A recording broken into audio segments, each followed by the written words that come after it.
हज़रत मौलाना मोहम्मद अमीन सफदर उकाड़वी रहमतुल्लाह अलैह फरमाते हैं कि उस वक्त स्कूल में पढ़ाते थे, फरमाने लगे, उकाड़ा में रहते थे, फरमाने लगे कि हमें पता चला कि लाहौर के अंदर एक अल्लाह वाले रहते हैं, हज़रत मौलाना अहमद अली लाहौरी रहमतुल्लाह अलैह, शेख तफसीर।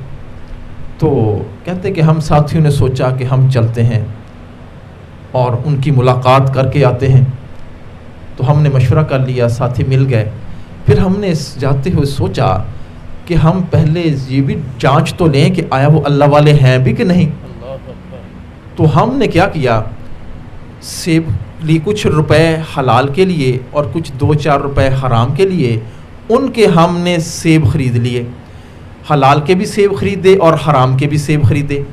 और जो हराम के सेब थे उन पर हमने कुछ निशानात लगा लिए, एक शापर के अंदर बंद किए और हम लाहौर पहुंच गए। जब हज़रत की खिदमत में हाज़िर हुए तो हमने हज़रत को अर्ज़ की कि हज़रत ये आपके लिए हदिया और तोहफ़ा है। तो हज़रत ने फरमाया ये मेरे लिए हदिया है कि मेरा इम्तिहान है, मेरा इम्तिहान है। हज़रत ने वो शापर सामने रख लिया, उसकी गिरा खोली, कुछ सेब निकाले, दाएं रख दिए, कुछ बाएं, एक एक सेब निकालते जाते, कुछ दाएं रखते जाते, कुछ बाएं रखते जाते। फिर फरमाने लगे ये हलाल के हैं और ये हराम के हैं। कहते हम हैरान हो गए, हमें पता चल गया कि ये वाकई अल्लाह वाले हैं। तो हमने कहा हज़रत हमें बैयत फरमा लीजिए। हज़रत फरमाया कि तुम चले जाओ, तुम तो मेरा इम्तिहान लेने के लिए आए थे, तुम बैयत होने के लिए नहीं आए थे, लिहाजा यहाँ से चले जाओ। कहते कि सब साथी उठकर चले गए, मैं भी उनके साथ आ गया। फिर जब हम लाहौर स्टेशन पर पहुँचे, बाकी लोग तो रेलगाड़ी पर सवार हो गए, लेकिन मैंने साथियों से कहा कि मैं हज़रत से बैयत हुए बग़ैर वापस नहीं जाऊँगा।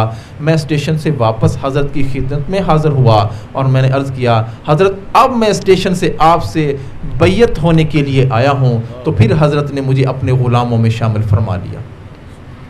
ये कोई गैबी इल्म नहीं होता, ये फ़रासत मोमिनाना होती है जो बंदे को अल्लाह ताला अता फरमा देते हैं। इंसान फिर तक़वा की बदौलत ये चीज़ बंदे को हासिल होती है, बंदे को मादे के पार नज़र आता है। हुज़ूर अकरम सल्लल्लाहु अलैहि वसल्लम ने इरशाद फरमाया इत्तक़ू फ़रासतल मोमिन फ़इन्नहु यंज़ुरु बिनूरिल्लाह। मोमिन की फ़रासत से बचो, वो अल्लाह के दिए हुए नूर से देखता है।